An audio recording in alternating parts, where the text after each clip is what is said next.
Gue lihat tangannya, gue perhatiin tangannya, ngepel aja kayak begini. Dilihat, dibaca-baca sambil manggil-manggil bini gue tuh itu orang.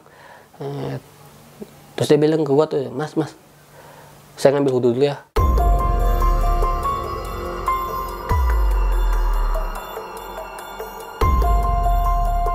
Assalamualaikum warahmatullahi wabarakatuh. Selamat datang kembali di Malam Jumat Miku.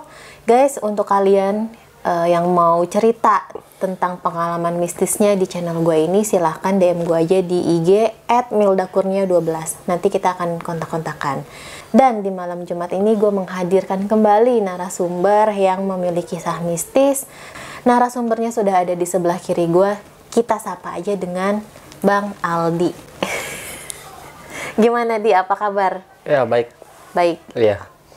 Gimana lo sekarang, sibuk apa? Sibuk kerja sih. Gawe. Iya. Alhamdulillah kan kemarin baru merit juga ya. Iya. Kebenaran kan bini juga lagi ngisi, jadi harus giat lah cari duit. Ya, amin. Kita bantu doain aja ya, semoga nanti lu berkeluarganya tuh sakinah mawadah warahmah. Amin, amin, amin. Amin.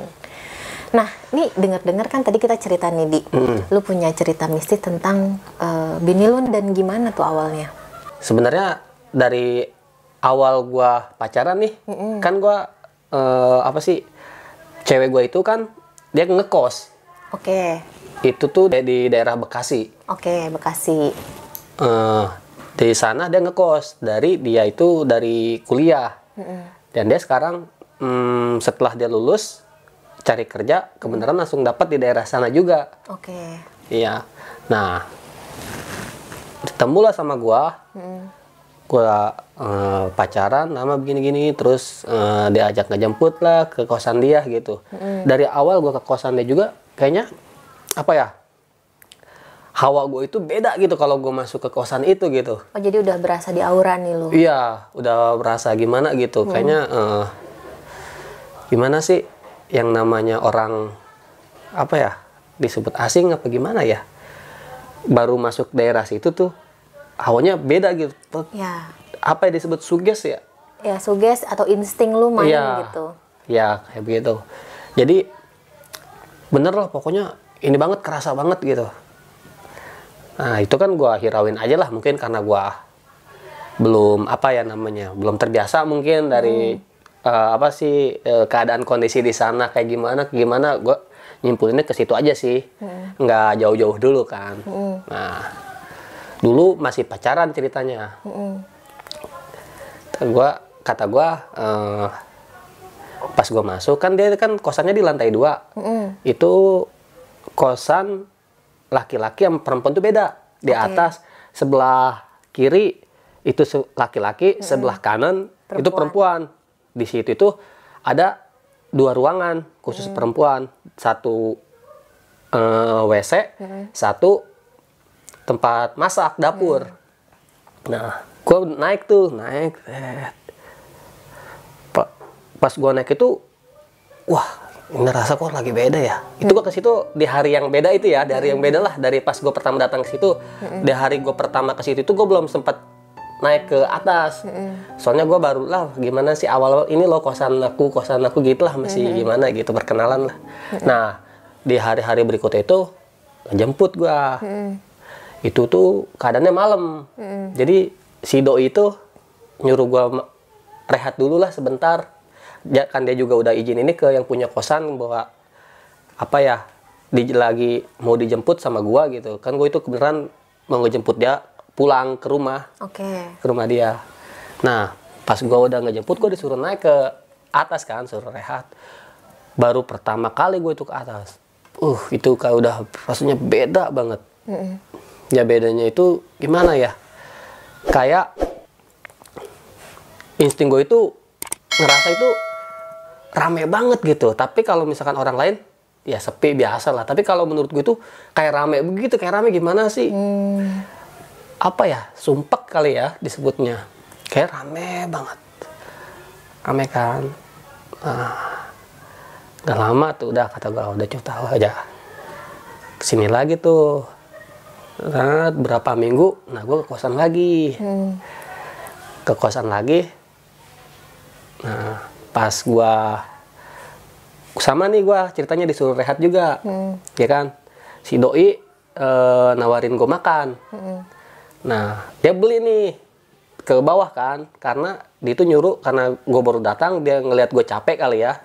Doi itu nyuruh gue istirahat, dia nyari makan. Dia nyari makan tuh. Di situ jalan-jalan, gitarin. Kayaknya itu apa ya? Kayak ada yang merhatiin aja gitu. Kalau misalkan masalah sosok, ini gue masih nebak-nebak ya. Iya. Kayaknya emang itu perempuan gitu. Oke. Perempuan, kayaknya demen nih kalau misalkan ada laki kesini, demen banget. Demen kayak welcome, tapi di satu sisi lain kan yang namanya kita itu risih kali teh. Iya, diliatin gitu ya. Iya, risih. Risih banget. Nah, kesini-sininya, gue biarin aja lah, kata gue. Itu mah, yang penting jangan ngeganggu gue lah, gitu. Yang penting mah masing-masing dia. Sininya gue menikah. Menikah nih sama doi gue, menikah. Tinggal di situ. Nah, gue tinggal di situ. Kalau misalkan gue kan kerja masih HL nih teh. Kalau gue pabrik kerja lagi di off nih, lagi nggak ada kerjaan kan, gue otomatis gue pulang dong nemenin bini gue. Nah, gue tinggal di situ di kosan sama bini gue. Bini gue kebenaran lagi ngisi, ya kan. Nah, tibalah tuh waktunya di saat ini setan bener-bener apa ya, ngelihat gitu wujudnya kayak gimana. Nampakin. Bukan nampakin, jadi kayak dia ngebuktiin bahwa gue itu ada gitu. Dia masuklah ke istri gue. Oh, jadi bini lu kerasukan gitu? Iya, jauh sebelum itu, jauh hari sebelum bini gue kerasukan ya teh. Gue ke situ kan, yang namanya gue baru orang beberapa minggu, sebulan kayaknya belum ada, baru beberapa minggu tinggal sama bini gue ya. Kan yang namanya laki itu kalau melihat apa sih kayak ruangan berantakan itu kan kayaknya pengen ngerapihin gitu kan. Ada tuh di tempat di kosan itu kayak semacam kayak teras teh. Kan dia kan lantai 2 tuh kan, kalau misalkan teras dikasih bangku kita ngops di situ kan enak teh, angin-angin kan. Nah, jauh sebelum itu kan gua ngeliat itu kan dulunya tuh bekas kayak nyimpen semen bekas, mungkin itu bekas ngerenovasi kos-kosan yang rusak atau gimana gitu kan, nambal-nambalin temboknya apanya gitu, kayak kayu, kayak asbes pecah apa gitu ada di situ. Gue rapihin kan, ya gue juga di situ juga nggak sembarangan ngebersihin. Gue juga kan izin dulu sama yang punya kosan, izin bu saya mau ini, dikasih izin tuh sama yang punya kosan, sama yang apa sih nempatin tempat itu juga izin dulu, permisi apa gitulah. Tahu, udah tuh udah ngebersihin. 2 hari kesininya mungkin kayak penghuni di situnya itu teh kayak apa ya, nggak seneng kali mungkin ya, gue mikirnya ya. Nggak seneng kalau tempatnya itu diberesin sama gue, dirapihin. Nah, maghrib ceritanya. Bini gue habis pulang ngajar nih. Itu kebenarannya banget mah. Kerja gue lagi di op itu. Gue lagi tidur di situ lah, lagi nginep ya. Bini gue mandi kan. Gue ngopi di dalam kosan. Tuh ini buset, orang mandi apa-apa lama banget. Ngedumel aja tuh gue. Bini gue karena lama banget kan. Emang dia kan udah ngomong juga, ngidam bini gue tuh setelah mandi tuh mau ngajak cari makan kan, mau beli ini beli itulah, biasalah orang ngidam gimana teh ya. Gue tungguin, itu ada 30 menit mah gue nunggu, gak keluar-keluar. Kan biasa kan kalau yang mandi kan, namanya orang mandi kan, suara air itu kan kedengaran kali. Kan udah kata gue, kok nih orang keluar-keluar. Gue panggil, nggak nyaut. Gue dengerin dulu, takut kenapa kan ya, gue dengerin kok ada ngelot nangis. Gue dobrak pintunya kan. Bini gue lagi nangis itu. Bini gue lagi nangis. Udah tuh kata gue, kamu kenapa nangis?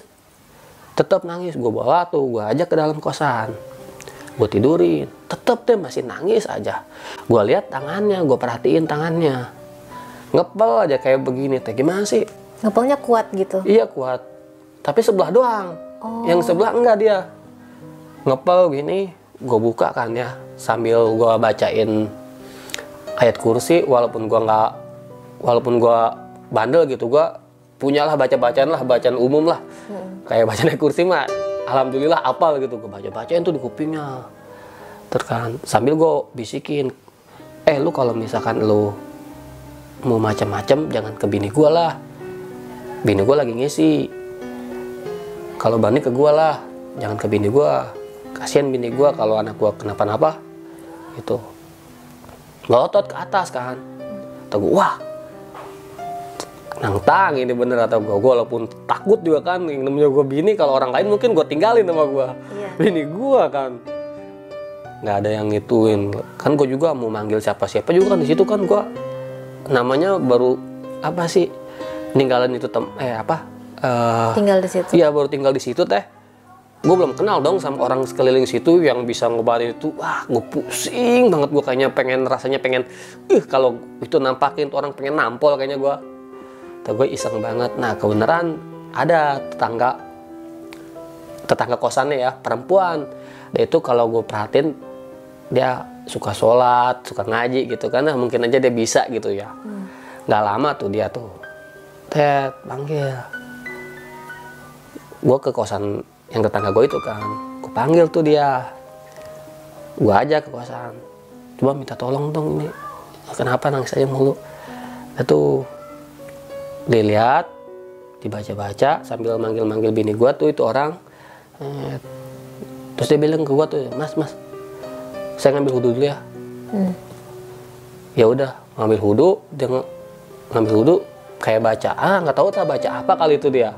Udah kan, nah nangis, mulai kayak apa sih namanya yang tadinya nangisnya kayak greget gitu, nahan gitu. Iya, jadi agak mulai lepas, langsung keluar, kata gua, wah, langsung tuh di situ langsung kepikiran, wah kayaknya nih orang yang selama ini gua datang dari awal pengen berinteraksi gimana gitu sama gua nih.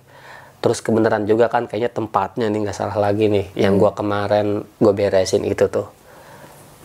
Atau gua udah tuh dari situ. Tapi sampai sekarang alhamdulillah lah nggak kenapa-napa lagi ya. Ya alhamdulillah sih, tapi kan nggak tahu. Gue makanya itu gue masih takut ini, makanya kan gua sekarang kan di Tangerang gitu. Bini gua di Bekasi. Jadi cuman ngecek dia tuh dari lewat telepon paling. Ya mudah-mudahan nggak kenapa-napa lah. Soalnya masih trimester awal juga sekarang ya. Iya, masih hamil muda. Iya. Makanya.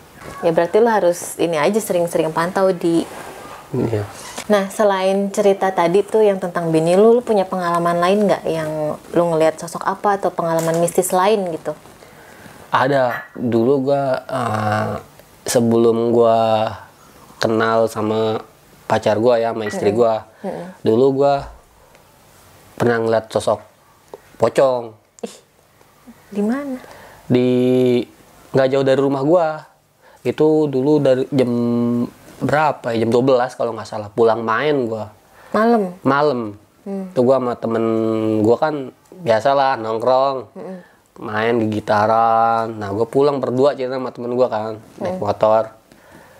Lewat pabrik kosong yang dulunya produksi jadi bangkrut dan sekarang kan jadi terbengkalai. Kan gue lewat situ, samping pabrik itu kan kayak sawah gitu, terus sawahnya itu kan kayak ada pohon pisang gitu kan. Itu di situ gue sama temen gue kan habis main ya, entah itu bayangan kan, kalau misalkan bayangan kan paling yang ngeliat gue doang kan. Masa iya temen gue juga ngeliat. Nah, ceritalah nih, gue naik motor lewat itu pabrik tuh. Pertama gue ngeliat, teman gue juga tau-taunya ngeliat kan. Gue nanya, lu ngeliat nggak tadi? Iya sih, gue juga ngeliat bayangan. Penasaran dong gue tuh sama teman gue. Balik lagi. Oh, muter balik lagi lo? Iya, muter balik lagi. Itu udah lewat pertamanya. Oke. Itu putih apaan ya? Iya. Pulang aja pulang. udah ngajakin pulang. Yang namanya gue habis main lah, pusing, kepala gue juga pengen tidur entah apa gitu kan. Lagi gue kebenaran di rumah gue itu, di sekitar rumah gue itu ada orang lagi pada nongkrong kan. Lagi pada nongkrong. Nah gue ajak dong, gimana sih membuktikan gitu, itu entah itu karung atau apa ya. Jadi gue pas balik lagi itu gue bertiga tuh cengtri keadaannya, cengtri muter balik. Pas gue liat ke situ gak ada, itu kayak pohon pisang, pohon pisang sih gitu. Tahu gue, ya gue itu gue apa sih, kalau gue sih nyimpulinnya cuman bayangan doang yang namanya orang habis main ya. Tapi kan nggak mungkin kalau bayangan doang gitu yang ngeliat sampai 2 orang loh. Iya. Tapi bayangan itu ngebentuk nggak? Iya ngebentuk kayak badan pocong, bener kayak pocong putih. Mukanya? Ya namanya jauh nggak kelihatan mukanya. Jadi kelihatannya kayak putih lah bentuknya. Entah itu mukanya gimana. Merinding gua. Ngeri gua kalau kayak gitu penampakan. Makanya itu berdua sih. Temen gua ada iya. Tapi temen lu ngomong gimana soal penampakan itu? Ya gimana? Ya yang namanya teman gimana ya, temennya juga rada-rada kan. Rada-rada maksudnya disebut PA enggak ya.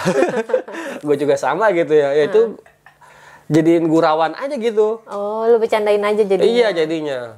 Nggak nganggap serius. Iya. Kan tapi yang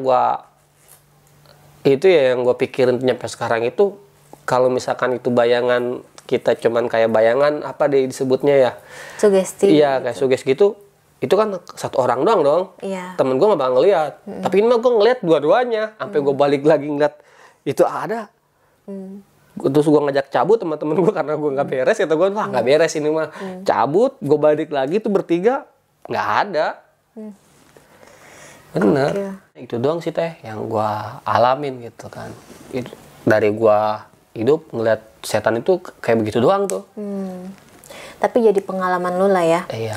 Karena memang kita tuh malah jangan menciptakan momen takut gitu. Gue juga pernah jadi gue ngeliat nih gerak sendiri sendok. Itu gue ngeliatnya berlima sama temen gue. Tapi karena kita hawanya lagi have fun, lagi bercanda-bercanda, jadi nggak ada rasa takut tuh. Padahal lima-limanya ngeliat itu gerak sendiri. Nah jadi ya mudah-mudahan kalian juga yang ngalamin gitu ya guys. Jadi jangan dibawa takut lah gitu. Nah mungkin itu aja video malam ini. Gue terima kasih banget ya Di udah cerita. Mudah-mudahan nanti persalinannya lancar. Amin. Nanti lo main-main lagi ke sini. Iya. Ya, kalau nggak nanti gue nengok deh ke sono, tapi nggak ke Bekasi juga ya. Oke deh, mungkin itu aja guys cerita dari Aldi. Kurang lebihnya mohon maaf dan jangan lupa like, subscribe channel ini dan terima kasih yang sudah mensupport channel gue. Gua dan Aldi pamit undur diri. Wassalamualaikum warahmatullahi wabarakatuh. Selain cerita itu, lu punya cerita lain nggak tentang mistis yang lu alami? Mistis. Ada lagi sih. Itu sebelum gua pacaran ya sama suami gua, sama istri gua.